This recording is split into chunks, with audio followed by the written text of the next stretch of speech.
Hi everyone, welcome back to another tutorial from Apps Academy. In this video, I'm gonna guide you through how to hide followers on Instagram. When it comes to hiding followers on Instagram, you will need to go ahead and work around the situation since there is no hide followers option inside Instagram account. First of all, open up the Instagram app on your mobile device and log into your account. Now from the home page, tap on the profile icon at the bottom right corner. From your profile page, go ahead and tap on the menu button at the top right corner, and then this will open up the settings and activity page.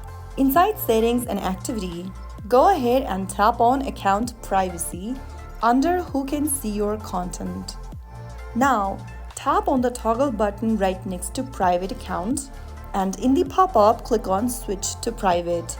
Once you keep your account private, this way only people you approve can see your followers and following list. Instagram does not allow you to completely hide your followers list from everyone, but going private and managing your followers is the best workaround. If you found the video helpful, don't forget to like, share and subscribe. I will see you in the next episode. Thank you for watching.